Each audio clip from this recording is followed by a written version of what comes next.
Yo yo yo, halo semuanya, gimana kabarnya hari ini? Semoga semua dalam keadaan sehat ya.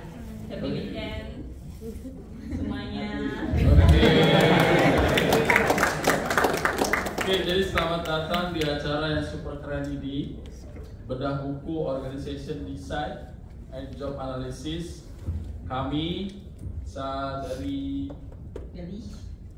saya bingung nih Pak Anas satu kali.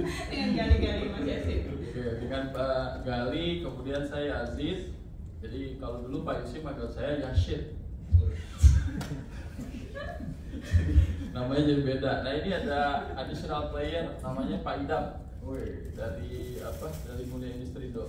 Jadi kita bertiga ini dulunya bekas kolega polisi lah. Dulu kita under beliau ya, bimbingan dari beliau. Jadi bentar ya, saya buka contekannya dulu. Semoga Bapak dan Ibu rekan-rekan semua bisa menikmati acara yang asik banget ini. Iya.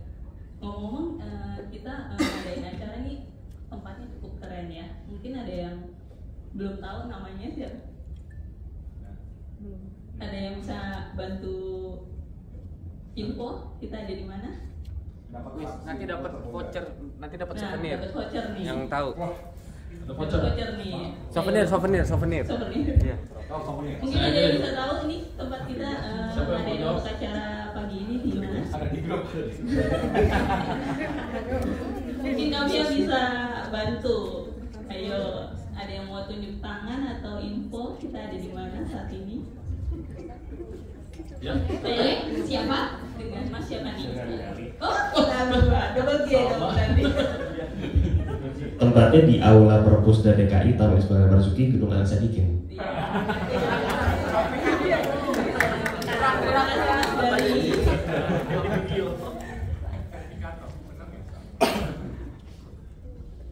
Oke, jadi teman-teman ingat lagu Cikini ke Gondang Dia?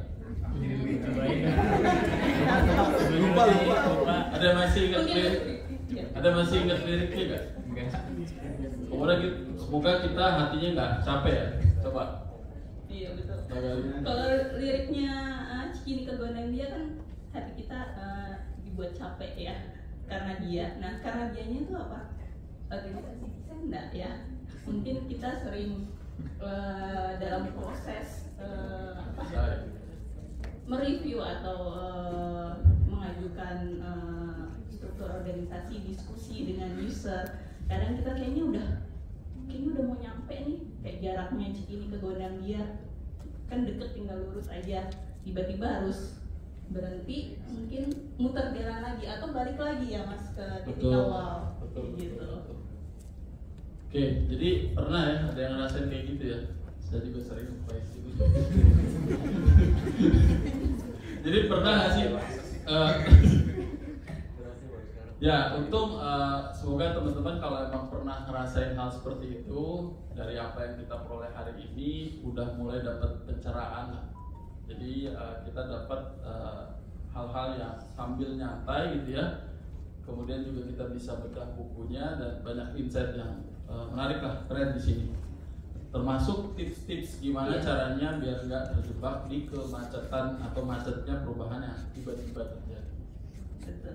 Oke, kita langsung aja ya. Kita sambut Pak Yusi, silakan Pak. Thank you, salam kenal semua. Mungkin hari ini sesi sharing kali ya. Jadi berat banget gue. Sesi sharing, senang sekali temu Bapak Ibu semuanya, dan mungkin bisa sharing nanti kalau ada apa ya, mungkin dari sisi saya karena kebetulan saya yang bikin buku, jadi kayak mungkin misalnya ada apa yang mau ditanyakan terkait di dalam itu, ya silakan apa yang bisa di sharing sama-sama sebagai orang yang besar di bidang profesionalnya, di bidang audit juga gitu ya, sama-sama saling sharing. Siapa tahu yang saya sharing bisa bermanfaat, atau mungkin juga dapat insight dari Bapak Ibu juga. Thank you. Oke, terima kasih Pak Yusi. Jadi sedikit perkenalan terkait mungkin Pak Yusi ya. Ini saya punya CV Pak Yusi ada lembar nih, saya kalau akses sini ini pasti saya drop karena nggak bisa baca. saya cuma 2 halaman. Biasanya kan ada aturan 2 halaman doang ya, banyak banget tadi ya. Jadi saya coba jelasin satu-satu ya. Makanya kalau pindah jangan kebanyakan. Ini 5 halaman loh. Jadi beliau mulai karir di tahun 2003 di PT Sabta Pusaka Nusantara ya Pak. Itu 3 tahun 9 bulan. Oh iya enggak? Nih yang kutu loncat bisa ikutin. Setelah itu pindah lagi.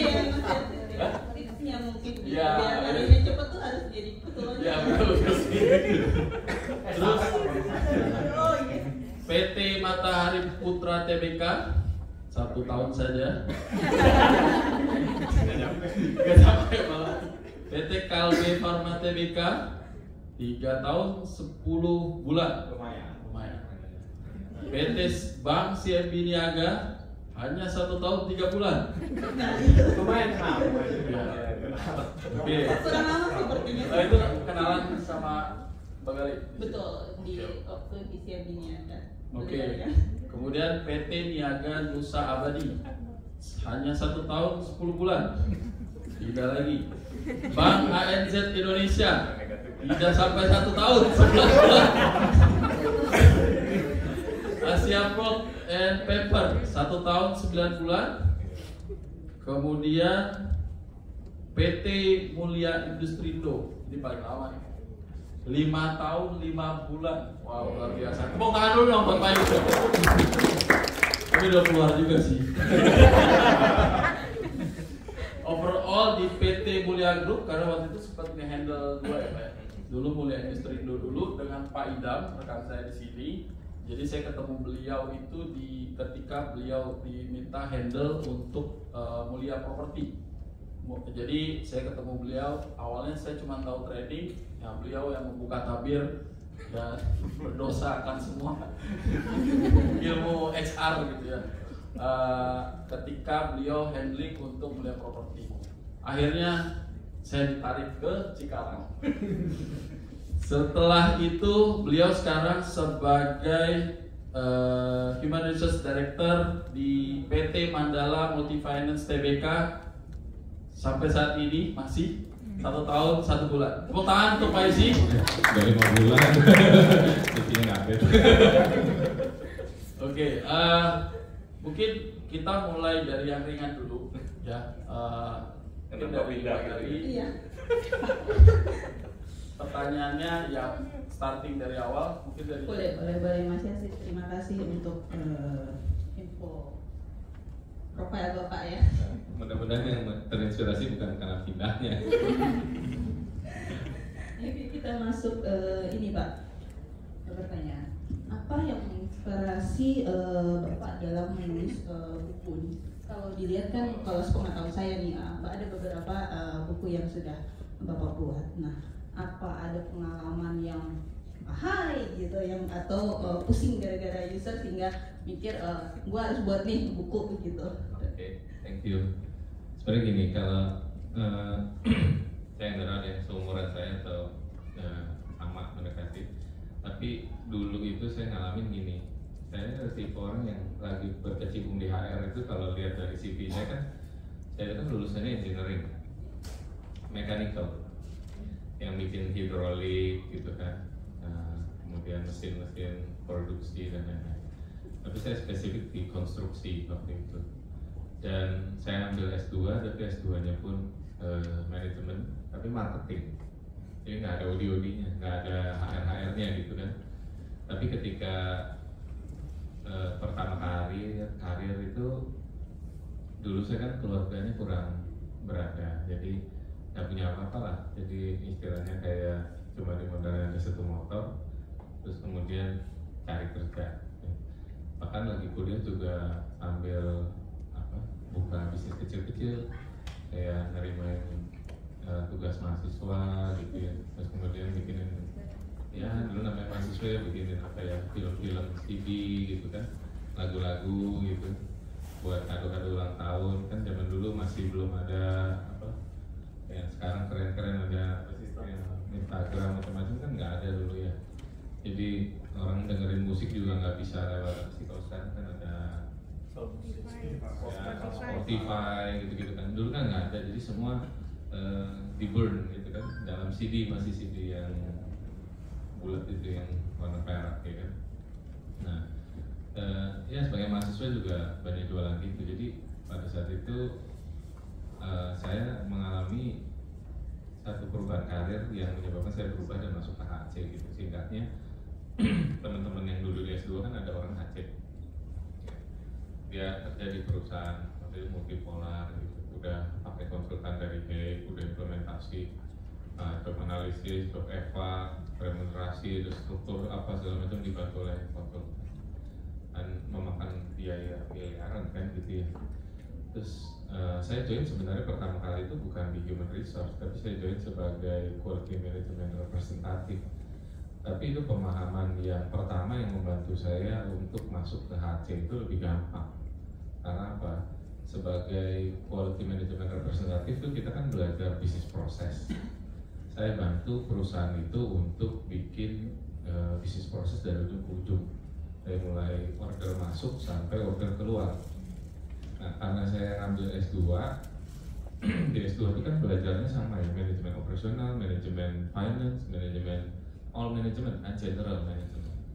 Sehingga saya ngeliat ada korelasinya nih ketika saya bikin bisnis proses, prosedur kan ngelink gitu sama knowledge itu ya. Nah kemudian buat dapet sertifikasi ISO 9001 yang dikenal sebagai Quality Management System.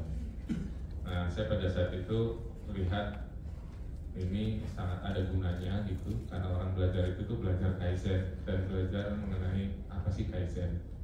Dan terus saya terinspirasi dari buku pertamanya Kaizen sama Total Quality Management. Saya belajar bahwa orang Jepang itu prinsipnya kan tomorrow is better than yesterday. Tapi mempertanyakan waktu itu ke diri sendiri, bagaimana caranya besok lebih baik dari hari ini, dari diri kita. Jadi apa yang besok saya tahu, yang sekarang saya nggak tahu. Nah pada saat itu jadi inspirasi saya untuk belajar terus dan belajar bisnis proses, bagaimana cara mengukur proses, bagaimana cara KPI, bagaimana cara bikin rencana jangka panjang. Itu saya banyak beli buku, baca semua kaitan dengan strategic management gitu ya pada saat itu, dan bikin bisnis proses, bikin KPI-nya, bagaimana cara memappingkan antara proses dengan KPI dan lain-lain. Sampai ujungnya karena saya banyak melakukan implementasi di perusahaan yang pertama itu ke berbagai proyek dan presentasi ke banyak orang. Di situ skill untuk mentrain, untuk bicara di depan publik, membuka workshop dan sebagainya mungkin terasa dari the first career gitu ya. Sampai akhirnya banyak orang curhat kaitan dengan HC, human resource itu di perusahaan yang pertama. Kok saya udah kerja lama tapi nggak jelas status gitu-gitu. Kok saya karirnya mentok-mentok aja dan sebagainya, sehingga tergelitik waktu itu HC-nya kenapa sih gitu ya. Kok orang banyak berharap tapi kok nggak ada gaung bersambung. Jadi saya banyak diskusi sama orang-orang HC yang ada di kelas S2 itu, temen yang masih ya mungkin dia OD manager dan sebagainya gitu ya.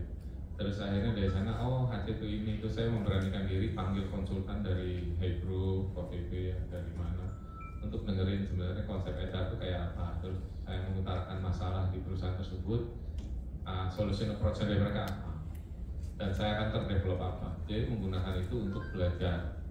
Kemudian saya presentasi di manajemen, dapat. Dan pada saat itu jadi kayak melihat bahwa belajar ilmu HR itu mahal banget ya. Itu kan pada tahun itu aja 2003 itu ikut job analisis itu kalau nggak salah 2,5 juta. Kalau sekarang mungkin kayaknya udah 9 juta tuh, atau 10 ya. Udah berapa? 8 juta ya, mahal. Jadi pada zaman itu aja saya boleh dibilang ngabisin hampir semua ya, job analisis, job eva, remuneration, ambil dari Mercer. Kayaknya saya nggak punya buku tabungan gitu waktu itu, kayaknya tabungan saya 0 terus ya, habis deh buat ikut training. Sampai 2008 itu hampir semua modul kecuali LTI, long term incentive design, ya itu kecuali itu mungkin udah 80% ngikut gitu, semua ngikut ya. Tapi saya ngelihat memang mahal gitu. Dan seiring berjalannya itu menerapkan juga kadang-kadang ketemu konsultan kan ada ya kalau ngajar tujuannya jualan, ada juga kan ya. Ada yang tujuannya jualan, jadi kalau misalnya ya ini sebenarnya ini ngasih spill sedikit aja. Nah, ngasih spill sedikit tujuannya nanti kalau you butuh ya konsultan lah gitu. Ya karena kan gimana pun juga dunia bisnis ya, revenue utama. Dan ujungnya makin kesini kayaknya makin ke situ ya. Makanya kadang-kadang saya ngelihat bukan ngomongin konsultannya, tapi saya nggak sebut brandnya, cuma kadang-kadang ngelihat oh ini modul yang kayaknya dulu saya belajar 2 hari aja nggak cukup gitu. Oh sekarang jadi 3 jam, gimana caranya gitu. Kayaknya dulu 3 jam baru ngomongin intro deh. Baru ngedalamin filosofinya, kenapa begitu, prinsip-prinsipnya, do don'ts-nya, 3 jam sendiri udah. Tapi sekarang 3 jam udah konten. Pertanyaan juga saya bingung gimana, tapi itu mungkin seiring berjalannya teknologi dan lain-lain, siapa tahu memang memungkinkan. Saya pun juga belum pernah dan tidak akan tertarik ikutnya 3 jam itu sih gitu. Kalau saya ya, tapi ya mungkin beda. Tapi siapa tahu sekarang itu ibaratnya kayak makan obat, makin sedikit makan obat makin cepat sembuh ya, nggak tahu juga. Kalau memang bisa jadi 3 jam, cuma kalau saya cerita sama tim sendiri, kemudian ada tim orang Odi dan apa itu, nggak pernah sih saya training 3 jam ya. Biasanya 2 hari itu kurang. Nanti kapan ini lagi sambil praktek gitu. Jadi kayaknya nggak tahu juga. Nah, kenapa saya bikin buku tadi? Karena saya merasa waktu itu saya sebenarnya pertama punya mimpi gini. Saya kan di depan buku kan ada gambar kotak, visi misi segala terus ini kan. Sebenarnya dulu mimpinya itu mau bikin orang pertama yang bikin buku series dari ujung ke ujung edak, bisa dipajang gitu loh. Dari mulai bikin strategi, job analysis, job eva, performance, talent, training itu pengennya sih cita-citanya gitu tuh. Nah awalnya, dan kenapa kok mau bikin begitu? Karena merasa gini, ilmu HR tuh mahal banget. Terus akhirnya kalau misalnya kan saya akhirnya jadi generalis ya. Pas mau meng-hire orang di market jadi kayak nggak ada gitu, karena belum tentu orang itu punya dana untuk apa namanya ngambil itu kan gitu kan, ngambil itu gitu, ngambil skill itu. Dan pas lagi saya join ke dunia pendidikan, jadi menjadi dosen juga. Bapak di Tarumanegara. Iya, di Tarumanegara saya masuk gitu, terus saya berusaha mencoba mau merubah itu apa sih kurikulum ya. Nah, ternyata ada keterbatasan, karena kan kurikulum itu dari kampus itu dibatasi, ada kurikulum dari Dikbud atau apa gitu, Dikti, dari Dikti. Sehingga apa? Oh Pak, coba bisa masukin ini sama ini. Cuma 2 doang. Ya udah. Jadi waktu itu di bagian manajemen SDM-nya di Tarumanegara itu ada job design sama ada staffing. Staffing itu kayak strategic HR sedikit lah gitu. Nah, cuma masukin 2 itu, setelah itu saya jadi dosennya, terus nggak tahu sekarang masih jalan atau enggak, karena suka dikasih apa ya, ada keterbatasan waktu dalam mengajar karena kampus itu mulai bukanya itu 7:30, jam 7 itu susah ngajar tuh, terus sore juga tulisannya mah jam 5 gitu, tapi kenyataannya mah jam 3 tuh sekolah terakhir, kuliah terakhir. Jadi kalau dikasih waktu buat ngajar gitu, kalau perusahaannya kebetulan nggak ngasih waktu buat ngajar ya nggak bisa kan. Jadi tahun 2014 kalau nggak salah kayak terakhir saya nggak ngajar lagi gitu di kampus ya, karena ya tadi keterbatasan waktu. Dan sedikit kampus di Indonesia kalau untuk S1 itu buka di hari Sabtu ya, kadang-kadang cenderung terjadi gini, buka hari Sabtu kampusnya yang nggak kurang laku, karena dia mau compete sama yang udah rame, dia buka Sabtu gitu. Tapi kadang-kadang bayaran dia yang laku itu kan belum tentu besar. Gitu ya. Jadi apalagi gitu, dan kadang-kadang pertimbangan mau di hari Sabtu Minggu udah mulai makin penuh banyak kegiatan, jadi ya akhirnya nggak ngajar lagi lah gitu kira-kira. Ya, tapi passion untuk kesana sih masih tetap ada, pengen gitu ya. Mudah-mudahan tahun depan lah keluarin buku lagi yang melengkapi ini, tapi yang versi depan itu, karena yang depannya nggak terlalu banyak diulas. Yang sekarang itu kan cuma ada visi misi. saya mau nambahin ada strategic management di dalamnya. Jadi kayak sharing sedikit mengenai flow strategic management, cara pengelolaannya, cara fasilitasinya, kemudian gimana tools-tools yang dipakai apa aja, frameworknya gimana menggabungkan antara BCG Matrix, gitu. Atau saya boleh masuk ke situ. Tadi lagi saya gambarkan gitu, nanti BCG Matrix bagaimana itu digunakan untuk analisa dari sisi bisnisnya, portfolionya, terus kemudian dari sisi bisnis unitnya, kemudian dimasukkan ke dalam analisa eksternal dan internal perusahaan, diramu menjadi SWOT analysis. Dari SWOT baru muncul ke KPI, baru muncul ke struktur. Jadi kayak ditarik garis benang merahnya gitu ya. Nah, kan ODI itu ini tadi ada diskusi ya Pak Edo juga sama teman-teman gitu. ODI ini memang kayaknya masih fluid ya, di Jakarta itu masih fluid kan. Kayak ada yang tiba-tiba ODI itu urusannya job analisis doang sama gambarin Oscar gitu kan. Ada dia. First entry orang ODI masuk itu gambarin struktur dong. Gitu kan. Gambar struktur dan kemudian coba kolek-kolek KPI-nya karyawan, bikin kurva normal gitu kan. Apalagi grading ya, job desk begini job desk gitu ya.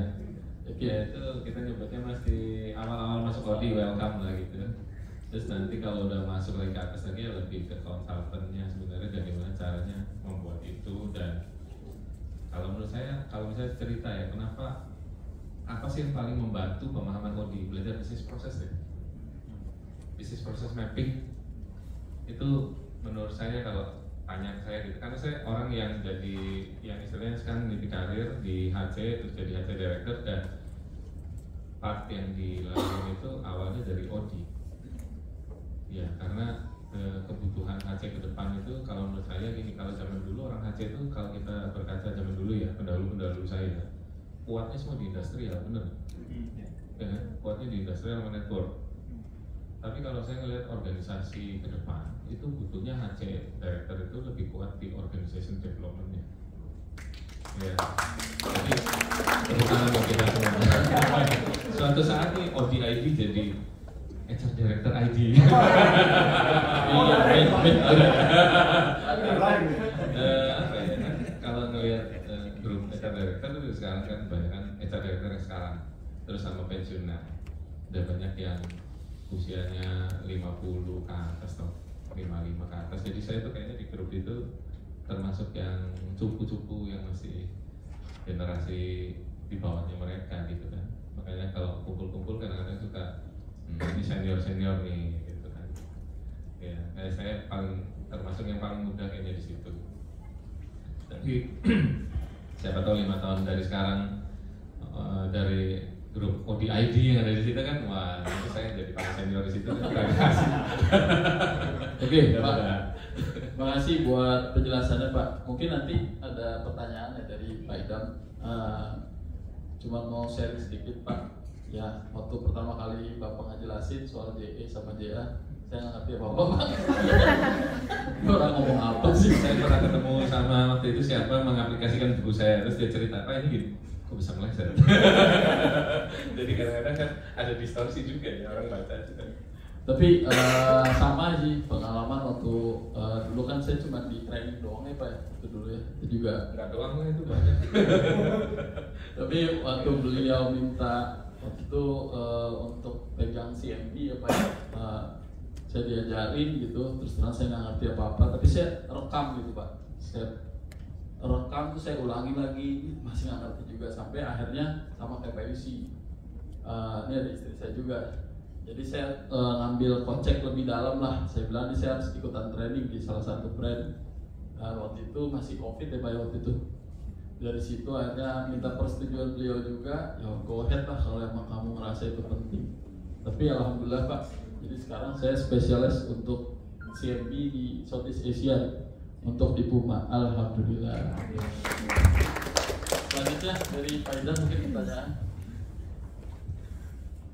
Oke, thank you Pak Yasin. Sebelumnya mohon maaf Bapak Ibu, kalau di posternya cuma ada Pak Yusi, kok tiba-tiba saya di Saya juga sama sebenarnya registrasi kayak coba tiba-tiba tadi pas saya hai sama Pak Yusi, saya sama Yazid sama Pak Erdo juga tiba-tiba dipanggil ke depan. Sama Pak Erdo sebenarnya udah kenal dari 2015. Pak Erdo juga sempat lupa sama saya. Tapi saya ingat karena kita pernah kerja sama bareng di salah satu perusahaan di Cibitung ya, waktu itu di perusahaan pipa. Sama salah satu rekan kita juga Pak Habibah Hermasto waktu itu. Di sini pas ada pamflet untuk Pak Erdo kayaknya pernah ketemu. Jadi cek LinkedIn, Pak Erdo yang ini, jadi coba join. Kebetulan Pak Yusi sama Yazid ini sharing posternya di status WA. Oke, coba ikut. Karena kenapa saya ikut ini? Gara-gara Yazid sebenarnya. Ya. Jadi ceritanya saya timnya Pak Yusi di Mulia Industrindo. Waktu itu awal pembentukannya Mulia Academy. Dulu dari HRBP sebenarnya saya Pak Yusi ditawarin, kamu mau gimana nih, saya mau bentuk Mulia Academy. Ya boleh nih Pak, saya di training gitu. Akhirnya diajak ke Pak Yusi di training. Tadinya awal masuk Mulia itu saya join kontraknya tuh HRBP. Cuma baru tahu. karena unik, saya ketemu Pak Yusi sebenarnya yang merekrut saya bukan Pak Yusi.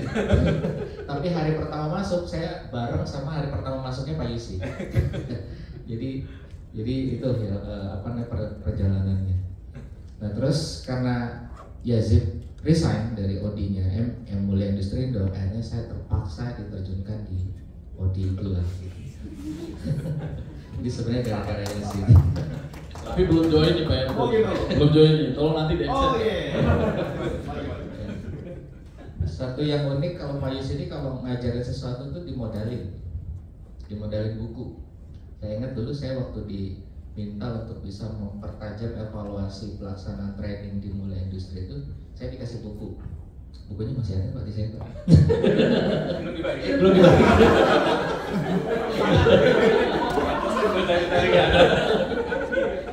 Dikasih buku, oke. Sampai akhirnya saya ikut training tentang evaluasi training ya. Mempelajari tentang evaluasi training sampai ya mungkin ya belajar dari atasan saya juga di training yang mungkin salah satu evaluasi training yang paling compact dibandingkan yang pernah saya lalui sebelumnya di perusahaan-perusahaan sebelumnya. Dan mungkin kalau sekarang karena saya udah di OD nih Pak, jadi saya mau tanyanya tentang OD, nggak mau lagi tentang training. Kan ya biasanya OD itu cenderung akrab dengan perubahan ya. Kalau mungkin dari teman-teman juga yang sudah lebih dulu aktif di OD itu pasti ketika ada perubahan dalam organisasi itu orang OD itu kayaknya mau nggak mau akan terlibat. Dan sekarang juga di kami juga sedang ada beberapa perubahan ya, yang diharapkan bisa berjalan karena memang kondisi bisnisnya lagi sangat struggle, terutama di material building kan pasti saingannya banyak gitu kan, dari import juga banyak. Dan itu mungkin nanti bisa dijelaskan based on buku yang dari Pak Yusi sudah susun ya. Karena saya belum baca Pak, jujur ya. Karena baru masuk lagi Pak. Ya. Kalau namanya perubahan pasti ada tantangan untuk fungsi-fungsi yang baru Pak. Fungsi-fungsi baru itu gimana cara mensinkronisasikan fungsi-fungsi yang baru ini. Kalau di kami di manufaktur itu pasti akan ada butuh kolaborasi dengan sales, dengan supply chain, dan fungsi-fungsi baru nanti mungkin akan muncul organisasi baru di yang areanya di remote yang ada di Sumatera, di mana misalnya seperti sekarang misalnya seperti itu. Nah itu menghubungkan fungsi-fungsi yang baru ini dan memastikan bahwa benar dia ada di bawah koordinasinya Direktorat A supaya nggak salah gitu. Jangan-jangan dia lebih cocok misalnya fungsinya lebih dekat ke sales tapi ternyata ditaruhnya di bawah supply chain. Gimana caranya kita punya sensing menghubungkan fungsi-fungsi yang baru ini memang ke direktorat yang benar misalnya seperti itu. Mungkin itu Pak Yusi. Pagi-pagi pertanyaan berat dulu. Tepuk tangan dulu pertanyaannya. OPR kayaknya buat OPR. Ya nanti kalau ada yang mau nambahin silahkan. Kalau saya pertama identifikasi itu memang tadi seperti yang saya bilang awalnya erat sekali hubungannya bisnis proses. Ya bisnis proses dari satu perusahaan itu kan nanti kalau kita punya bisnis proses ini perusahaan ini kelola proses dari awal sampai akhir kelihatan ya. Muncullah proses baru kan, kalau muncul struktur baru muncul proses baru sebenarnya. Nah prosesnya di mana?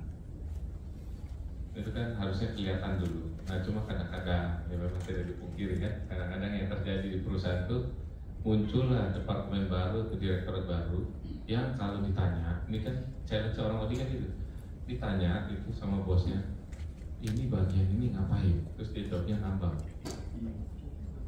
Ya karena apa? Lihat di kompetitor ada, kadang-kadang gitu.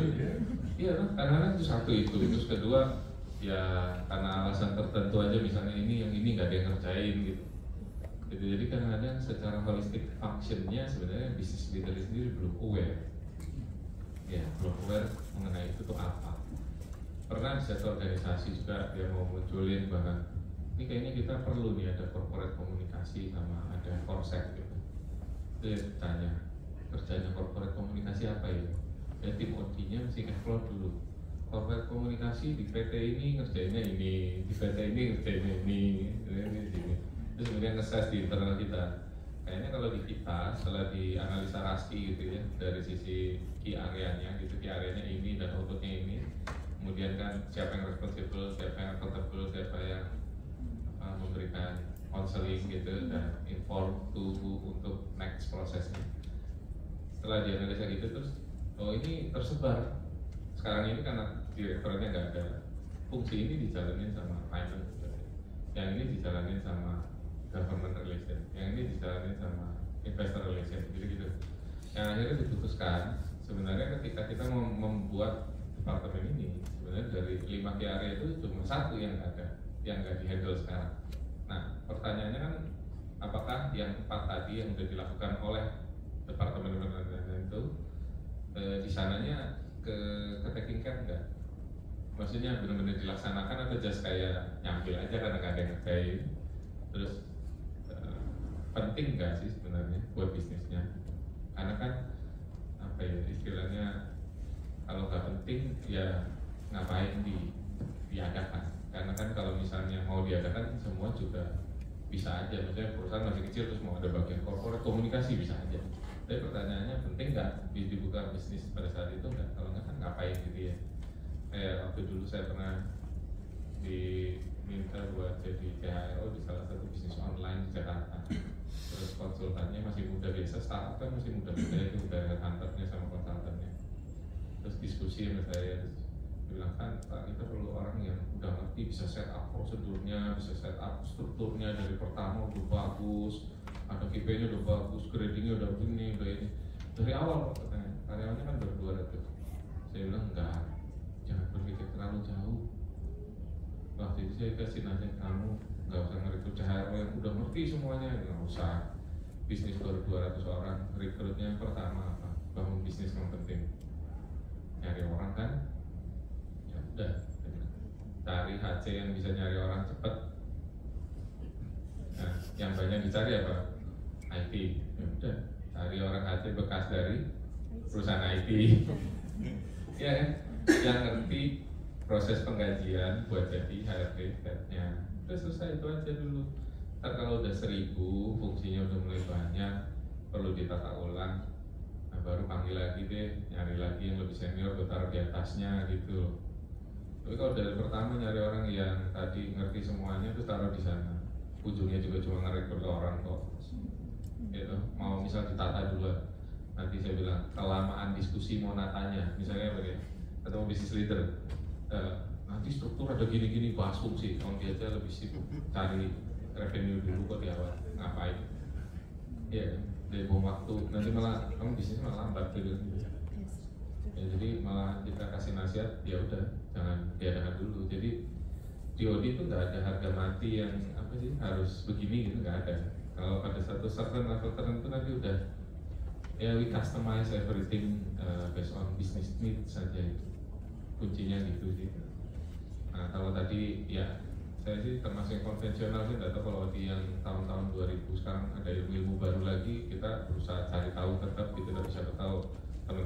sharing juga tools baru, monggo gitu ya.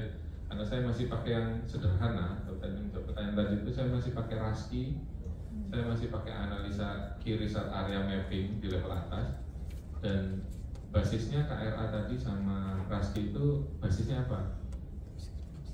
Strategic initiative. Strategic initiative itu maksudnya perusahaannya mau ada isu apa sih, mau ngapain gitu ke depan. Itu aja. Karena kalau visinya nggak ada, kita bikin ada itu tadi, ada lag-nya. Organisasinya ada nih, tapi nggak penting gitu.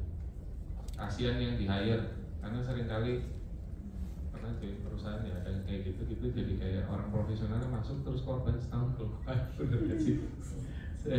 Kita tuh kadang-kadang kalau udah kayak gitu ya, apalagi kita CHRO-nya atau kita HR-nya itu merasa guilty gitu. Ada orang masuk terus nggak jelas punya karirnya, terus setahun dia resign, dan terus kayak oh iya, kita nggak penting itu sebenarnya organisasi itu kita change. Jadi ya seringkali hati-hati juga kalau orang pindah itu, kadang-kadang ada yang kayak gitu juga, berasa perlu OD tapi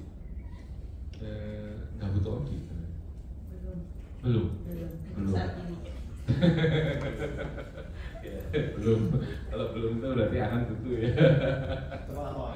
Terlambat gitu ya. Seringkali gitu.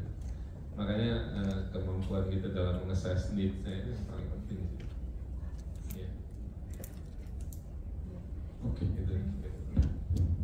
Terima kasih Pak.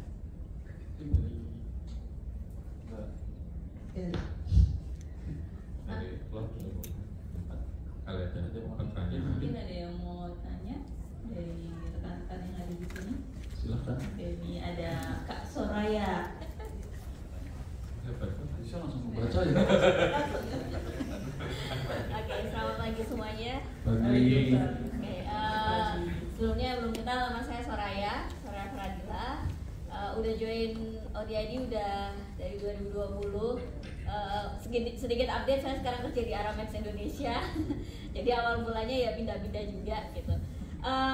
Nah, pertanyaan saya gini, terkait dengan organization design dan job analysis, ini nggak bisa, pasti selalu ada benang merahnya dengan talent management, talent mapping strategi juga gitu ya.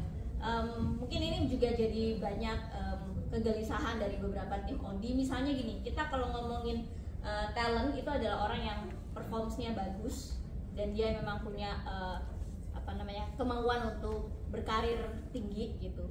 Nah, ada satu momen di mana nanti organisasi itu belum punya kursi untuk orang-orang itu. Dan sementara orang ini sangat berbakat, orang ini ingin dipertahankan sama perusahaan, tapi perusahaan belum ada posisi-posisi yang bagus untuk mengisi untuk orang ini, orang yang memang kita anggap untuk patut dipertahankan karena skillnya dan karena kompetensinya dan juga punya keinginan untuk memberikan career path buat yang bersangkutan. Saya anggap contoh gini, misalnya perusahaan tuh sudah punya komitmen untuk melakukan move talent setiap 5 tahun, tapi memang kalau kita ngomongin bisnis lagi, bisnis proses, bisnis itu kan tidak menentu ya, setiap tahun bisa berubah, jangan kan setiap tahun, setiap quarter aja bisa berubah kondisi dan situasi yang ada, sehingga bisa jadi ada posisi-posisi baru yang datang dengan cepat, ada posisi yang memang datangnya cukup lama. Nah, katakan orang ini sudah pindah di satu posisi, udah disediakan, dan one day mungkin nanti orang ini move nih. Nah, posisi ini tuh harus seperti apa gitu ya. Pertanyaan saya adalah, untuk orang-orang yang spesial, untuk kita prepare, nantinya entah jadi the next leader atau orang-orang spesial ini, kalau kita mau kasih posisi khusus supaya bisa memberikan jalur karir path buat dia, posisi seperti apa yang terbaik, yang tidak merusak desain organisasi yang ada, tapi tetap bisa menjadi jalur buat karirnya mereka. Pertanyaannya saya seperti itu. Terima kasih. Oke, thank you. Dijawab dulu atau ada? Dijawab dulu ya. Langsung jawab. Oke. Yang saling sharing aja. Jadi itu kan kaitannya sama talent management. Buku yang belum dibuat nanti. Gak apa-apa. Kalau pengalaman pribadi, karena kebetulan posisi generalis terus masuk ke dalam bidang talent juga, itu tergantung, pertanyaan sih sebenarnya tergantung tadi talent ada di level mana juga bisa jadi beda best practice-nya. Jadi kalau misalnya talent tadi itu yang seperti tadi saya kategorikan mungkin talent yang muda-muda kan ya, yang muda-muda dan berbakat gitu kan lagi mau pengen cepet, karena kan kalau zaman dulu orang jadi manajer tuh bisa jadi usianya udah 35, 40 ya kan. Tapi kalau anak zaman sekarang tuh belum 26 manajer, mau resign cari tempat lain. Nah, sekarang serba instan ya. Karena apa? Ya perubahan di dunia ini memang cepat juga. Karena kalau kita dulu mau belajar job analysis, saya dulu pertama kali itu nyari buku job analysis di Indonesia nggak ada. Belinya dari mana? Amazon, datangnya dari US, ya kan? Kalau sekarang nyari-nyari ya mungkin ada saya, ada bikin, terus siapa nanti mungkin ada sharing juga. Tapi online juga saya lihat udah mulai banyak. Ada yang bikin podcast job analysis dan sebagainya. Ya. Tapi juga seiring berkembangnya informasi tadi hati-hati juga, karena ada juga yang sharing-sharing agak menyesatkan dikit juga ada. Jadi makin banyak informasi, makin harus lebih selektif lah dunia zaman sekarang ya. Nah, si talent tadi itu kan juga generasi baru itu karena banyak informasi dan kecepatan arus informasi sehingga develop lebih cepat. Ya, develop lebih cepat, pinter lebih cepat gitu. Cuma memang banyak unsur yang kadang-kadang kita harus pertimbangkan juga.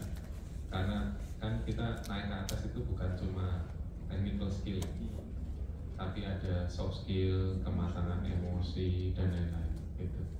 Jadi kadang-kadang kalau kita punya direksi masih muda sekali, kesentil dikit emosi, ya bete, terus baper gitu-gitu ya bisa kadang-kadang gitu ya. Tapi saya tidak bilang semua anak muda begitu, tidak, tergantung orang juga dia melatih emotional quotient atau enggak gitu kan dari sejak muda. Bertumbuh kuat kan pasti tadi bersama dewasa atau ini kan pilihan. Nah, anak-anak muda ini ya sama karena pengen cepet tadi, talent tadi itu kalau nggak ada posisi itu kan pasti resign. Karena itu kita nyebutnya mungkin talent war gitu ya zaman sekarang ya. Tapi kita juga harus nyadari bahwa bisnis itu ya kalau banyak perubahan berarti masih bagus. Jadi kalau sampai quarter tadi masih ada perubahan dinamis itu berarti bisnisnya masih growth atau struggle gitu. Mudah-mudahan growth gitu kan, karena masih growth 3 bulan growth gitu kan berarti banyak posisi yang akan lahir ke depan. Tapi kebutuhan talentnya berkembang. Yang sering dilemah malah kebaliknya sebenarnya. Kalau misalnya bisnisnya itu status quo gitu-gitu aja tuh, dan berkembangnya nanti the next 10 years. Nah, pertanyaannya kan orang pabrik itu gimana caranya supaya punya karir fair. Makanya kan kalau diskusi sama tim-tim Audi yang mungkin latar belakangnya manufacturing ini sering bikin trainingnya panjang-panjang, bener nggak? Iya kan? Karena ada 4 ABCDEE gitu-gitu ya. 1, 2, 3, 4, 5, 6, 7 sampai 28 gitu. Karena tujuannya agak sedikit manipulatif sebenarnya. Mau membuat orang berasa dipromosi padahal sebenarnya dalam job grade yang sama gitu kan, cuma angkanya digeser naik, ngitungnya masa kerja gitu toh. Ya, itu kan salah satu nyebutnya sih secara positifnya ada reward and recognition. Ya, rewardnya nggak bergerak, recognitionnya bergerak gitu kan, seolah-olah ya. Nah, apa itu kan salah satu trik tuh supaya kita bisa maintain orang. Nah, posisi yang biasanya kalau dulu best practice saya bikin adalah proses improvement. Proses improvement spesialis di samping yang menyebabkan rasa hausnya mereka itu untuk mengerjakan sesuatu melebihi dan belajar itu tersalurkan dan bisa membawa berkat ke fungsi-fungsi yang lain gitu kan, membawa dampak untuk perubahan. Nah, ketika orang-orang ini itu udah ada posisi kosong ya dari proses improvement itu langsung dipindahin ke struktural. Kita bikin talent pool-nya biasanya sih di samping gitu sih. Iya, di samping itu kasih nama prosesnya. Kalau pabrik dulu seringkali muncul production improvement spesialis gitu-gitu deh, ditaruh di samping ya. Bisa dua, orang-orang yang ditaruh yang mau jadi manajer production atau anak MT yang lagi dididik kelas belum ada tempat, baper gitu ya, taruh situ gitu. Tapi jangan lupa juga CMB-nya diperhatikan, karena kalau CMB-nya lewat tuh ya biasanya kayak gitu gampang di-hijack orang lain dan jadi sasaran empuk ya. Ilmunya banyak, udah develop gini terus hilang gitu aja, sayang kan. Jadi CNB-nya juga harus diperhatikan. Bukan berarti ngasih gaji paling gede, bukan. Tapi harus ada orang yang apa ya, boleh dibilang kayak SRBP-nya atau apa itu tahu sebenarnya anak ini needs-nya apa. Karena nggak semua melulu gaji sih. Ya kan? Saya dulu pernah ada anak MT itu udah lama, tahun 2009 lah. Kita didik anak MT, terus secara HC itu kita bikinkan karir path. Jadi kalau misalnya orang masuk di perusahaan saya waktu itu farmasi, ya udah tahu yang mana gitu, lihat TV.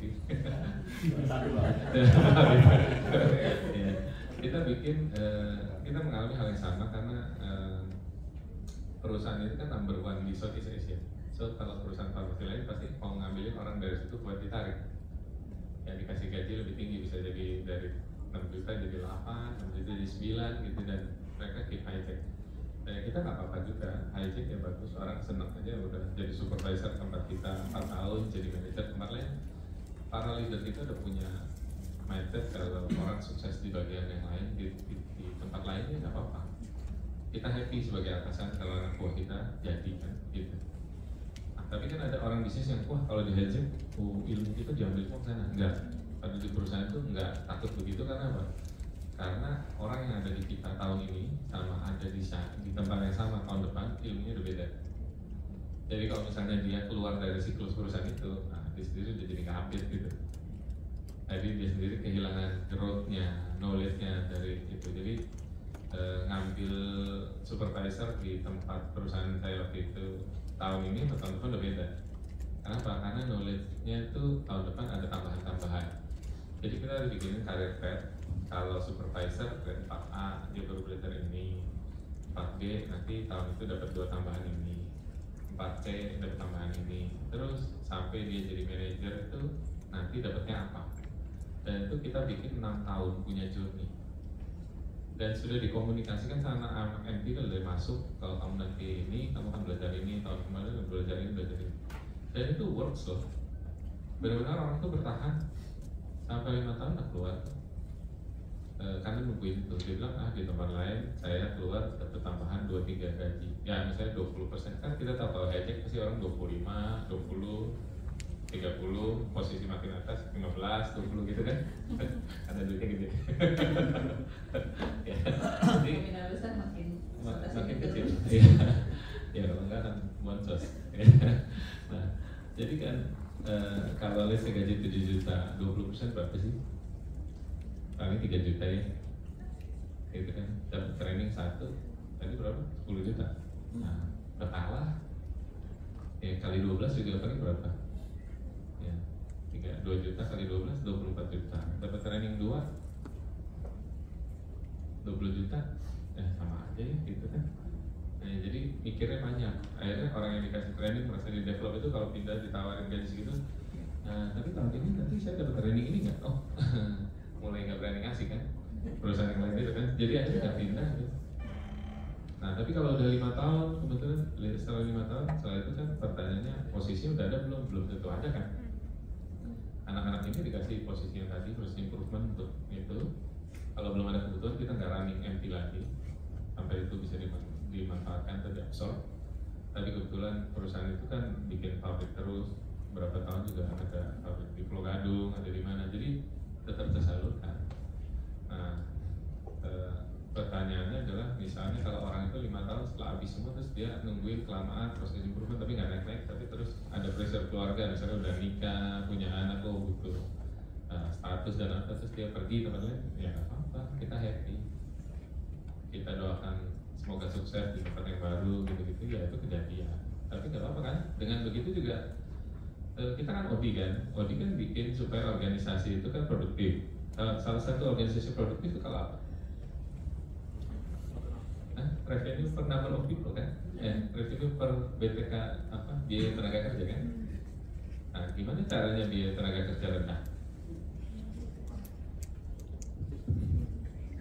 Ya punya tenaga muda yang masih dibayar murah, tapi produktif kan. Jadi hati-hati sebagai audit juga harus perhatikan yang namanya human resource productivity atau human resource demography atau age. Jangan sampai gini, perusahaan biasanya kalau nggak ada orang audit atau talent tadi itu, yang kejadian manajer, supervisor, operator, umurnya sama, ya generasinya sama, umurnya 45 semua itu pensiun berjamaah tuh. Ya. Yang jelek dari perbedaan ini yang terlalu rapat adalah apa? Keenakan. Ya, manajernya misalnya 55, bawahnya 53. Mau pensiun yang 55, penggantinya nggak ada. Penggantinya juga 53, misalnya pensiun juga. Iya kan, kayak gitu jadi sulit nantinya. Nah, makanya ketika ada HCBP, ada tim rekrutmen biasanya kan nyari orang aja kan. User itu kalau cari orang ya biasanya yang penting ada orang kan buat ngerjain. Tapi kalau saya ada kasih instruksi ke tim rekrutmen sama HCBP itu adalah apa? Tolong kamu perhatikan demografi usia sama kompetensi. Itu juga namanya susun tim, dinamika tim kan. Jangan sampai gini kan, ada manajer terus rekrut bawahnya semuanya orang super, giliran cari penggantinya repot. Terus kalau semuanya orang super itu politiknya juga santer. Tahu Real Madrid kan?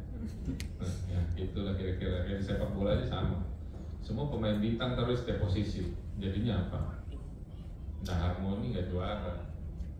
Dan yang penting bukan semua hebat di satu posisi, tapi gimana caranya satu tim itu kan saling ngisi kan. Saling ngisi sehingga terjadi sinergi, jadi hasilnya maksimal gitu. Nah, kalau nyari semuanya bintang juga enggak hal yang tepat juga kan. Nah itu PR-nya apa? OD, HCBP itu kan ke situ tuh ujungnya nantinya ya. Itu yang talent tadi mungkin gitu. Oke. Terima kasih Pak. Terima kasih Pak. Berarti kalau tadi Bapak jelaskan gitu ya Pak, selama ada kejelasan untuk talent itu apa yang akan mereka akan hadapi ke depan gitu ya, selama ada kejelasan kita bisa at least meretain dulu lah ya talent-talent ini untuk bisa stay sampai dalam kurun waktu tertentu lah, kecuali memang ada kebutuhan yang tiba-tiba mendadak berubah gitu ya Pak. Ya, bisa jadikan kan manusia itu kan sesuatu yang paling susah untuk di manage kan. Tahun ini dia butuh apresiasi, dia butuh development, tahun depan dia butuhnya rumah sama mobil. Dia nggak perlu development gitu. Ya. Tahun berikutnya nanti kalau udah agak tua dikit dia perlunya dana pensiun dan ini itu ya banyak hal. Nah, jadi praktisi lagi kalau tadi balik ke pengalaman ya, pertama pelajari bisnis proses. Itu kalau menurut saya sih bisnis proses kita itu basicnya sebelum belajar yang lain-lain. OD itu awalnya tuh ngerti itu sangat membantu sekali. Yang kedua nanti kalau OD-nya udah habis semua, jangan lupa belajar rewards, karena hal-hal yang akan disetting di OD itu semuanya ada impactnya ke reward semua. Betul. Ya, jadi kalau cuma belajarnya cuma OD doang, kadang-kadang orang rewardnya keteter juga nih. Itu kayak orang pajak sama orang akunting. Ya, orang akunting bikin pembukuan gini-gini, dia nggak tahu impactnya di pajak itu. Nanti orang pajaknya ngomel-ngomel, kamu harusnya gini. Sama lah gitu ya biasanya. Oke Pak, pertanyaan selanjutnya sebelum saya lempar lagi pertanyaan ke peserta Pak, mungkin dalam konsep OD sendiri atau organization development ya, tadi kan Bapak sempat mention gimana sih sebenarnya kita harus tetap analisa lah ya, kayak perbandingan antara revenue dengan jumlah orang seperti itu. Terus bagaimana sih sebenarnya bisa mereview struktur organisasi, apakah ini efektif atau tidak? Atau pertanyaan terbesar yang biasanya saya menghadapi beberapa user saya sebelumnya, termasuk Bapak juga gitu, apakah ada struktur organisasi yang bisa kita sebut sebagai oh ini desain paling efektif lah di dalam struktur desain tuh, ya ini desain yang paling efektif, karena kan banyak Pak kalau di buku Bapak tuh konsep-konsep struktur. Oke. Berat sekali ya. Ada yang menjawab nggak? Ada Mas Erik boleh ya. Bantuin jawab ya. Cuma kalau based on my experience gitu, bisa salah bisa benar, ini kan konsep sendiri ya. Kalau saya lihatnya gini, organisasi itu efektif kalau satu mampu menghasilkan apa yang ditargetkan untuk organisasi itu. Jadi kalau misalnya mau tahu organisasinya atau strukturnya efektif apa enggak, kalau di perusahaannya udah ada bagian strategic management office, tanya aja ke sana, kan ada achievement departemen atau achievement direktorat tuh, achievementnya berapa persen di total? Oh 70. Nah gimana ya cara supaya 90? Nah dari sana muncullah masalah, dianalisa bareng-bareng. Masalah bisa jadi apa? Gak efisien di prosesnya, bisa jadi nggak efisien karena nggak ada support manajemen, maksudnya nggak ada duitnya, nggak ada modalnya. Nah kalau udah itu urusannya OD-nya berhadapan dengan apa? Departemen lain, gimana caranya supaya itu di-fulfill kan gitu ya, atau di-review.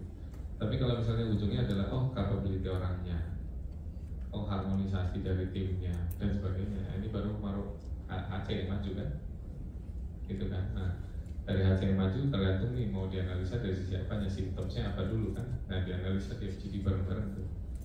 Jadi mulainya dari itu organisasi effectiveness itu. Yang kedua, kalau syukur konsorsium atau network di bidang itunya banyak. Jadi maksudnya apa? Misal ngomong gini, kalau let's say misalnya manufacturing, kita bisa berdata nggak? Ya yang human resource di dalam OPEX itu berapa persen dari kompetitor? Kalau misalnya kompetitor kita itu di OPEX, di SDM terhadap OPEX itu 8% dan kita itu 12%, berarti something wrong. Gitu. Gimana caranya jadi kompetitif? Ya gimana si HC Director membawa 8% jadi 6%? Nggak gampang, gitu kan? Ya disitulah tim reward, tim OD kerja bareng sama directornya buat nurunin budget SDM-nya dari 8 jadi 6 gimana? Padahal challenge-nya apa? Tahun depan gaji naik ya? Naik, UMP naik, dan kita sama-sama tahu kalau kenaikan UMP itu ya bisa 8-10% impact-nya, dan ke BTK atau biaya tenaga kerja itu udah makan 3-4% sendiri kadang-kadang dari total cost ya kan. Itu bahkan kalau diikutin semua maunya para buruh bisa jadi 11%. Wah 11% naik berarti kalau tadi tidak efektif, tidak efisien gitu, terus tambah ada kenaikan lagi, gimana caranya? Harus lebih efisien kan? Nah kalau mau lebih efisien berarti apa yang direview? Struktur, capability, rate-nya di mana, gitu kan? Nah itu PR-nya besar di situ. Jadi ya kalau saya bilang HC itu ke depan makin penting karena harapannya bisnis mereka ke situ. Ya cuma itu untuk mencapai ke situ itu kan tadi kalau ngomongin oh apa sih yang tadi saya ngomongin yang resource productivity budget, berarti orang HC itu harus tahu apa? Business process awalnya, setelah itu harus tahu apa? KPI di setiap function ya kan. Nah belum lagi harus tahu mengenai bisnisnya. Terus naik ke atas lagi, kalau itu semua kan berarti kaitannya ngomongin balance scorecard, KPI, strategik, itulah.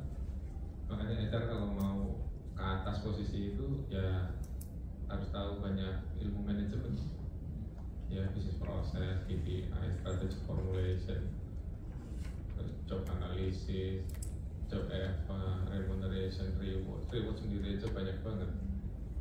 Kalau dulu zaman dulu itu, kalau saya lihat dari salah satu lembaga konsultan ada 3P fixed cost, 3P short term incentive, 3P merger acquisition, 3P satu itu ilmunya banyak sekali ya bukunya. Itu ya kalau jadi buku ya banyak ilmu best practice-nya. Jadi memang ilmu HR tuh luas nih, kalau mau diikutin semua, belajar semua ya mesti kuat. Buat finansial, buat finansial, mental, ya sambil banyak tanya-tanya. Zaman dulu saya lagi belajar job analysis tuh sampai ngereyeh banget loh, karena nggak ada konsultan yang bisa ditanya. Jadi saya sampai ada orang info datang ke Jakarta, terus saya jemput dia, saya antar kemana, hanya untuk dapat ceritanya dia dulu gimana. Oh gimana caranya nerapin kompetensi model gitu, dapat sharingan dari teman-teman praktisi, sampai saya ngekorin aja deh kemana, terus dengar-dengar gitu. Kenapa? Karena nggak ada trainingnya, nggak ada bukunya loh. Zaman dulu ya best practice-nya gitu, berusaha nangkep terus kemudian kita nerapin sendiri kan. kalau sekarang enak ya, lebih banyak gitu ya. Tapi juga makin protektif juga. Ya makin ini sharingnya makin banyak yang ditutup ya gitu. Oke, thank you Pak. Oke, makasih Pak. Mungkin sedikit pertanyaan agak sedikit teknikal untuk teman-teman Odi yang baru join dan baru bergabung, jadi masih belum tahu terkait Odi yang ideal itu seperti apa, atau harus memulai untuk mereview struktur organisasi itu seperti apa. Dari berpengalaman saat mencari auditing Pak, dan beberapa hampir 70% ya ketika interview mereka tuh untuk posisi-posisi entry ya untuk audit itu masih belum begitu memahami apa sih hierarki organisasi, terus kemudian hierarki job apa yang membedakan, terus kemudian corporate title, terus kemudian dari struktur grading, sehingga antara perbedaan nama jabatan job level dengan title personal grade-nya itu mungkin yang masih abu-abu ya, masih belum begitu memahami. Wajar, karena gini, makanya audit itu kan disebutnya spesialis kan, dan belajarnya itu bisa sampai gini, bisa sampai lifetime gitu loh. Maksudnya saya nggak bilang orang belajar job analisis 1 tahun terus selesai terus sudah gitu. Pertanyaannya pertama kan gini, misalnya ada officer OD baru masuk gitu ya, bikin job desk-nya BOD, bisa nggak? Ngetikin bisa, tapi kalau suruh bikin nggak mungkin, karena pertanyaannya sampai saat ini pun misalnya si OD itu jadi OD manager, dia tahu nggak apa yang disebut ini? Create long term plan. Itu apa sih? Formulate strategic plan. Itu ngapain sih? Nggak tahu kan? Real actionnya orang itu ngapain itu kebayang nggak kalau misalnya orang itu baru masuk 3 tahun kerja 4 tahun gitu kan, nggak tahu kan gitu. Saya pun tahunya juga setelah 10 tahun kayaknya 10 tahun lebih dan ngerasain di posisi yang lain gitu, barusan tahu itu ngapain, kayak gini gitu ya. Jadi ada satu term di mana orang even cuma belajar job analisis, dia sendiri tidak tahu apa yang dia tulis. Benar nggak? Ngalamin? Iya, saya juga ngalamin. Baru dulu juga gitu ya, nulis ya. Nggak tahu apa yang tulis gitu kan. Karena nggak pernah ngerasain, nggak tahu. Itu juga yang tebak-tebakan kadang-kadang gini kan. Kan kita di dunia HR juga ada asesor. Ada asesor yang psikotes tuh interview, di outsource bisa jadi. Kadang-kadang lucu, posisinya manajer. Yang interview asesornya itu psikolog baru lulus tuh. Ya baru lulus setahun 2 tahun gitu kan. Terus saya bilang gimana caranya dia merating orang punya leadership sih? Secara knowledge ada, tapi pernah ngerasain nggak?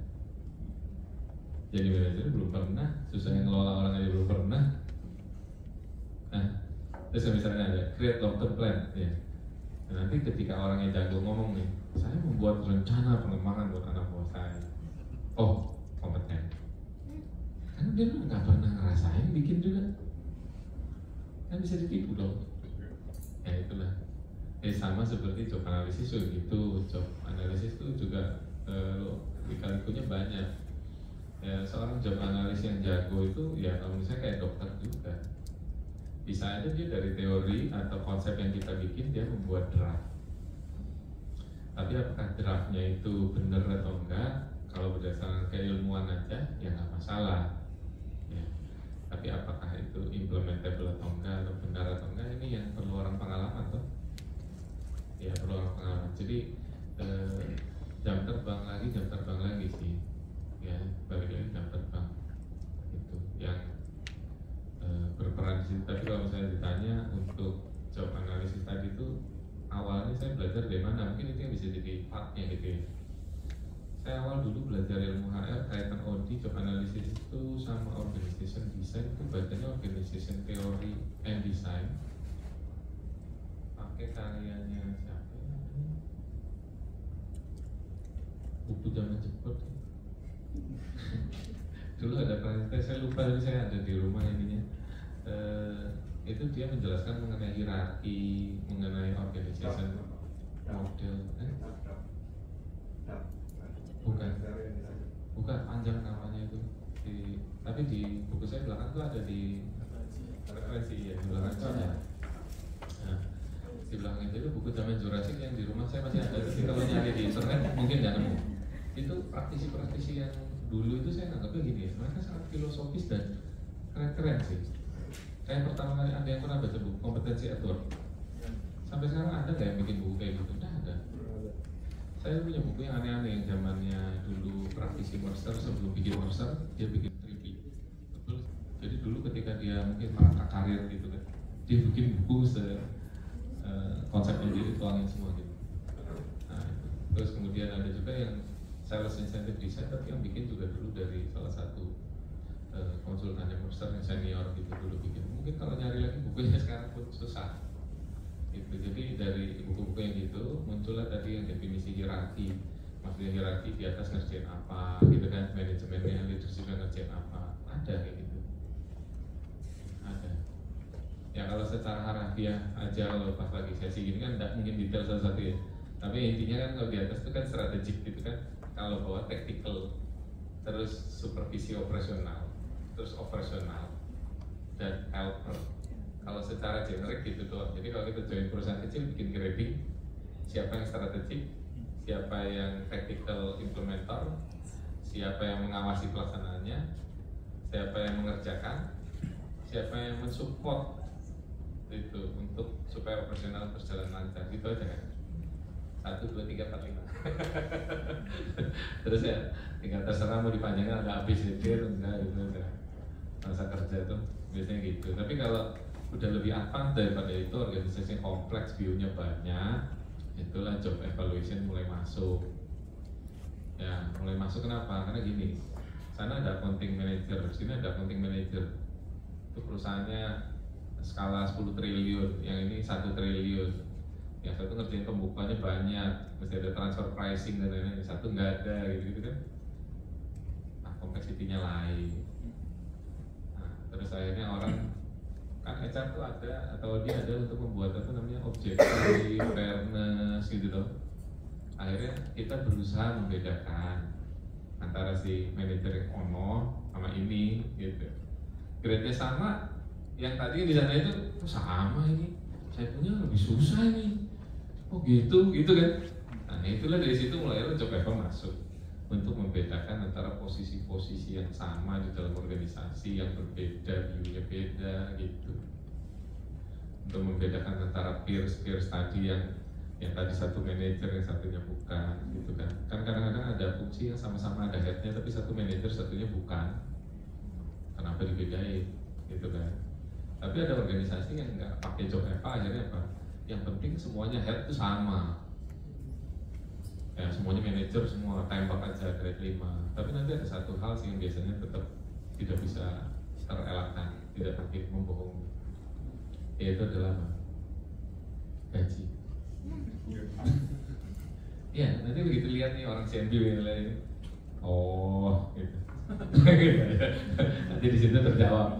Oh, yang itu manajernya kecil, ini yang gede. Ini yang penting juga. Lihat dari angkanya biasanya merefleksi juga meskipun enggak satu-satunya indikator, tapi ya 60-70% itu kelihatan di situ figurnya. Ya, bisa tebak gitu kan. Oh.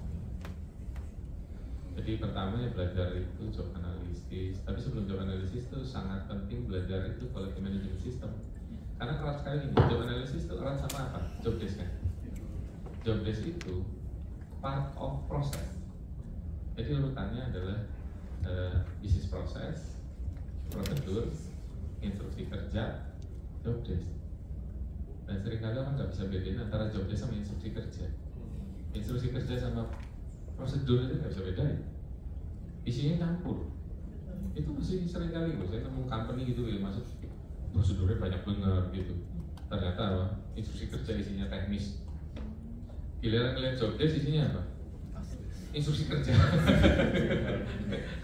Dan mereka banyak mengenalnya hanya SOP ya Pak. Iya SOP. Padahal kebijakan itu ada beberapa. Nah itu juga ada lagi membedakan antara kebijakan sama SOP.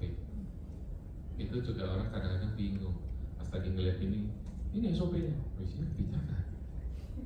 Ada isi kebijakan, ya tapi yang kebanyakan bukan SOP isi kebijakan, tapi yang kebanyakan adalah kebijakan isinya SOP.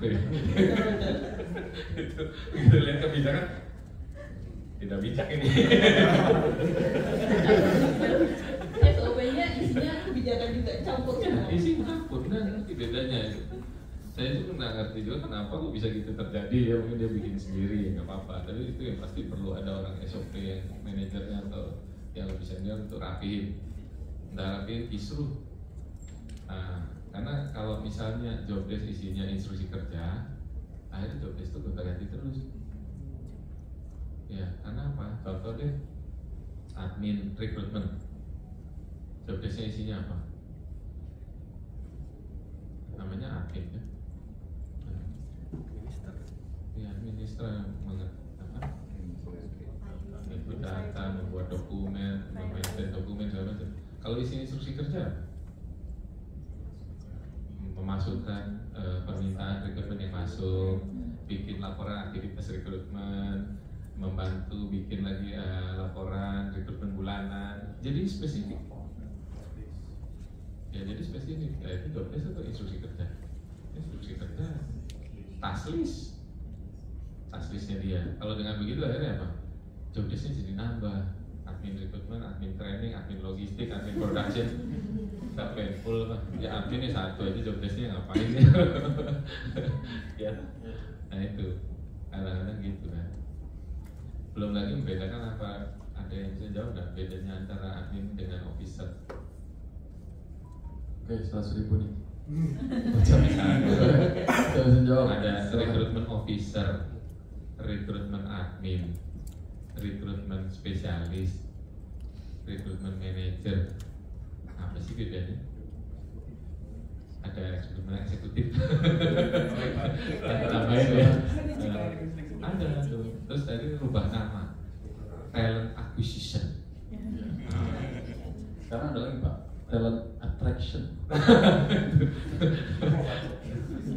Nggak tahu, bisa-bisa Ada yang pakai partner, ada yang enggak. Kalau saya ngelihat itu cuma satu efeknya. Kalau di LinkedIn dicari nggak ketemu. Iya betul. Jadi kadang-kadang ada orang yang nggak ngerti kalau di LinkedIn kan ada search engine, ada AI-nya. Jabatan ditulis makin aneh, makin gak ke-trace. Ya boleh juga sih orang kalau ditulis namanya yang aneh-aneh aja sudah. Ya kalau ini nggak masuk radar. Nggak masuk radar. Tulis organization development officer masuk radar. Organization innovation officer masih gak dapat. Jauh dari dihajar. Ya kadang gitu ya, ada efek juga, tapi hati-hati juga kalau bikin nama, kalau orangnya nggak bangga kan juga jadi gara-gara nama terus resign gitu ya. Nah itu. Nah tapi tadi tugasnya orang OD juga tadi, kalau misalnya udah belajar job analysis terus belajar kompetensi nggak sih? Ya, kompetensi ada soft skill, ada technical. Nah belajar kompetensi yang soft skill pasti jurus pertamanya dulu lagi belajar pasti kompetensi at work. Baca dari situ kok, ikut trainingnya lagi kompetensi. Ya mau ikut yang lembaga mana terserah. Ya. Nah, kalau yang kompetensi technical, saya dulu ikut dapat sertifikasi dari Invent Jerman. Kebetulan lagi ada ngadain pengembangan kompetensi teknis. Jadi kayak gimana cara bikin kompetensi teknis dulu di sharing dari pemerintah Jerman ke Indonesia, terus manggil beberapa orang praktisi dari Indonesia buat ikutan dulu di Bali 1 minggu. Nah, sebenarnya kalau ngelihat dari konsepnya, mereka tuh bagaimana caranya membuat kompetensi teknis tapi dalam sistem modular yang sebenarnya pada tahun itu, tahun 2011 sebenarnya udah cikal bakalnya e-learning sebenarnya. Jadi gimana caranya si keilmuan yang besar itu kemudian dipecah-pecah menjadi modul kecil-kecil, terus bikin materinya kecil-kecil bisa jadi satu-satu, jadi orang bisa belajar spesifik cuma di situnya doang. Iya. Nah, bagaimana caranya bikin kompetensi teknis tadi? Itu sebenarnya kalau sama yang tadi lagi, bisnis proses, prosedur, instruksi kerja. Kompetensi teknis apa sih? Ya, instruksi kerja itu kompetensi teknis. Ya, dari proses, subproses, agak kompleks, jadi ini. Oke Pak, mungkin nih penjelasannya udah makin banyak nih. Ada pertanyaan mungkin Pak ya? Saya kalau ngomong gitu. Kalau Pak Yusi, mulai banyak pertanyaan. Oke, ya silakan. Dari yang sebelah kanan, sebelah kiri saya dulu tadi, maaf. Mas siapa? Boleh mic-nya? Sebelah kiri saya. Sebelah sini. Ya itu tadi. Boleh.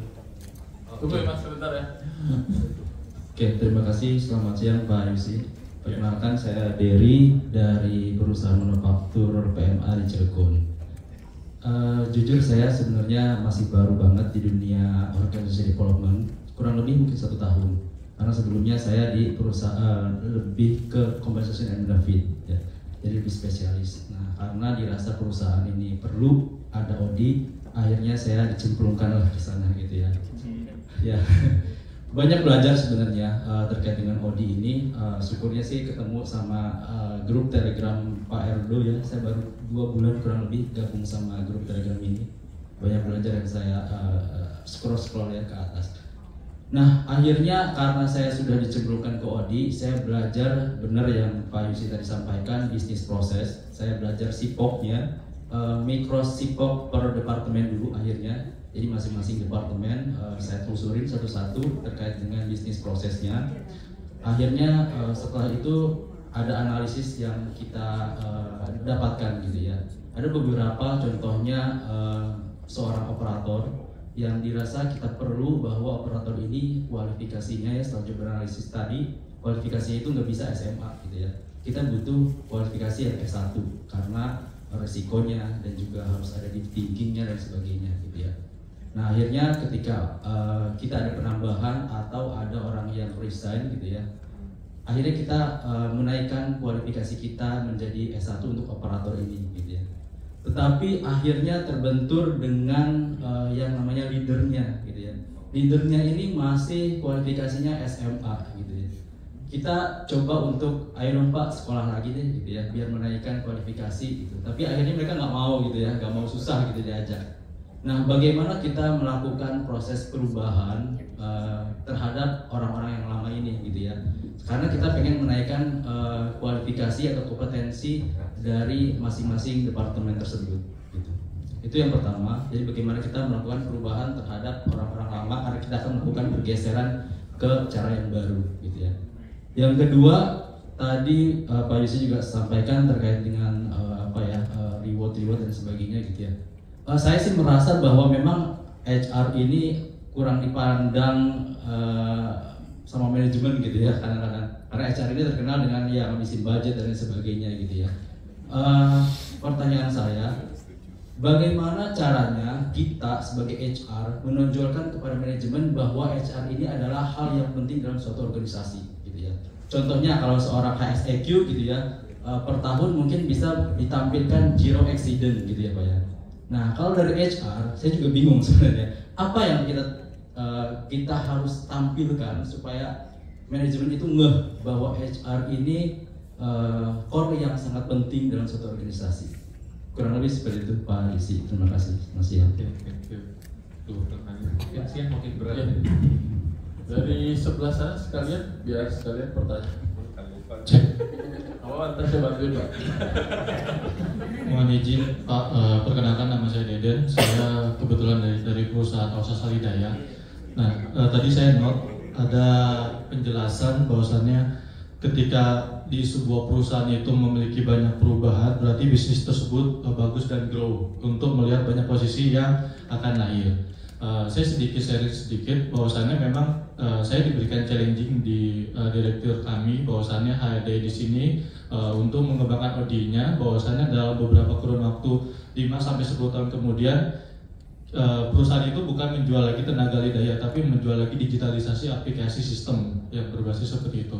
Nah, ini kan suatu hal yang challenging cukup menarik buat saya pribadi ya, karena bisnis proses itu berubah gitu kan, dari yang memang penjualan secara konvensional orang tenaga, kemudian ini digitalisasi. Ya, saya sangat yakin bahwasannya di sini pasti banyak orang-orang praktisi yang memang expert di bidang digitalisasi. Mohon sharingnya aja sederhananya gini Pak, untuk apa yang menjadi poin penting atau yang memang menjadi latar belakang kuat bahwasannya ketika akan ada posisi yang baru lahir itu untuk menunjang cita-cita atau impian dari manajemen tersebut untuk menyongsong atau membantu bisnis itu berubah menjadi digitalisasi. Hal apa yang memang paling penting yang harus dilakukan gitu Pak?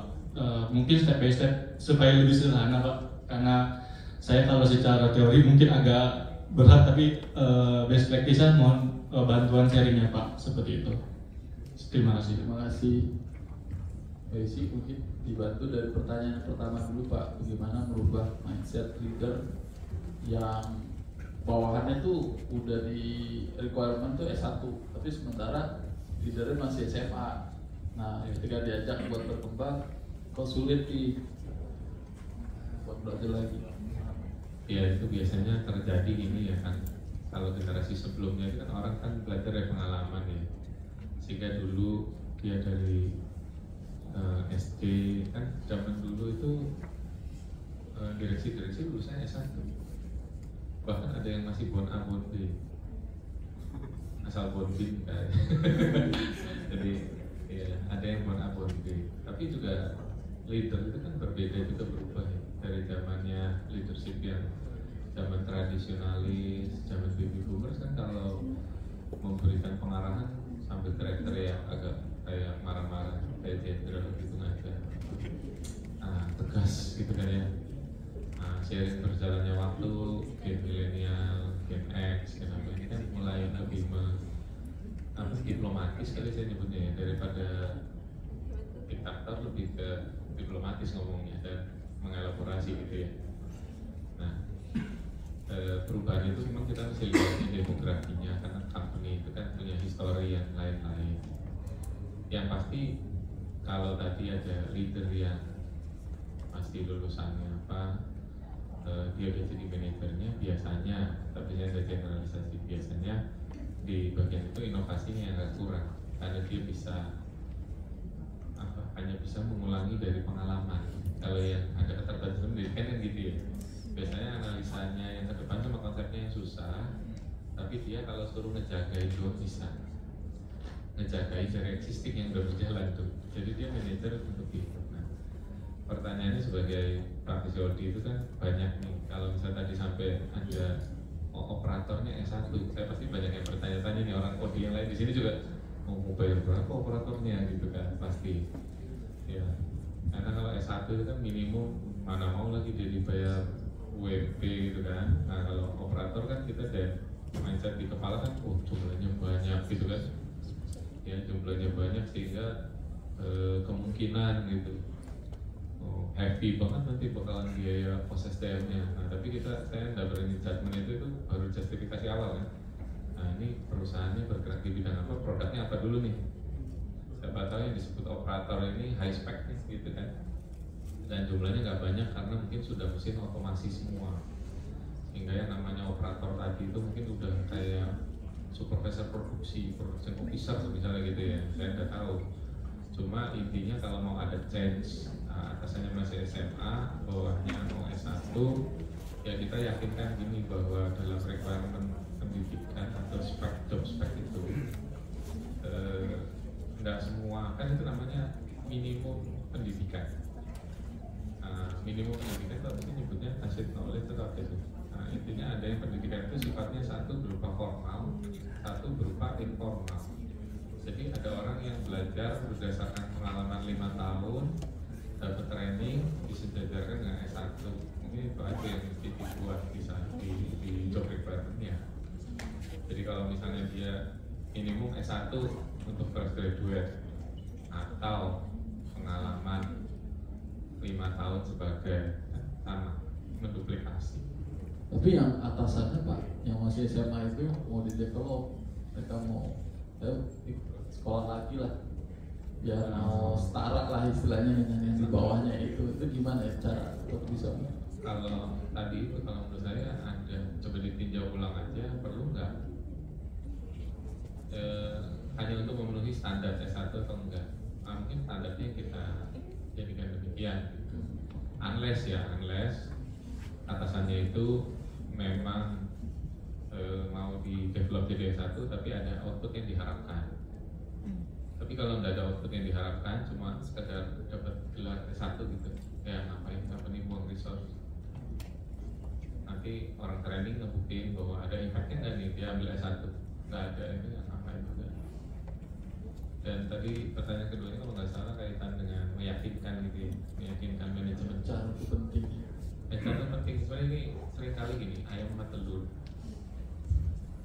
Ya karena itu kalau menurut saya HR tuh salah satu yang apa ya namanya hubungan itu kayak mutualisme gitu. Trust itu dibangun bukan didapatkan, tapi apa sih nggak diberikan tapi didapatkan. Gitu. Karena pernah ada praktisi yang bilang ke saya gini, Pak, enak tuh di tempatnya Bapak kok HC-nya itu kok dianggap bisnis partner gitu. Diajak diskusi ngomongin struktur dan ini itu. Di tempat saya buru-buru Pak. Kita cuma suruh cari orang, bayar, terus sama apa? Ya kalau ada struktur ya udah ini kamu tulis gitu. Nah, sebenarnya dua hal sih. Pertama, memang HR di sana memang di setting demikian, ya hanya support karena apa? Pemahaman si bisnis leadernya itu memang nyampainya di situ. Ya kalau misalnya ngomongin HR ya emang apa sih lu kan supporting gitu ya. Ya kalau udah seperti itu dua pilihan sih. Satu mau mengedukasi bisnis leadernya dan membentuk kepercayaan sehingga kita berdiri sejajar sebagai bisnis partner dan kita capable melakukan itu. Atau ya, pindah kapal. Mencari kapal yang memang satu. Saya nyebutnya itu kan berarti kalau kita mau menuju ke utara itu kapalnya ke selatan gitu. Kita berusaha memutarkan atau ya lompat ke kapal yang memang ke arah yang benar gitu. Nah seringkali pertanyaan itu lebih ke arah gini, siapa kita juga di situ, iya kan? Kalau kita posisi saya juga mengalami hal yang sama kok dulu begitu. Itulah kenapa dia cuma 6 bulan. Lama-lama jadi ahli. Dalam ahli pindah kapal atau ahli mengeses sebelum pindah kapal.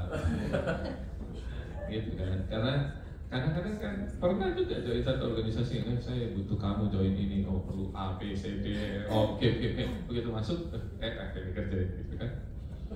Ya ada juga organisasi gitu. Ya, jadi paling ya itu. Tapi kalau bisa dijawab gimana caranya untuk mengconvince itu, mungkin saya sharing dari pengalaman aja. Pertama yang berperan dalam membuat bisnis itu trust sama kita adalah apa? Begitu masuk, pain pointnya dia kita solve dulu.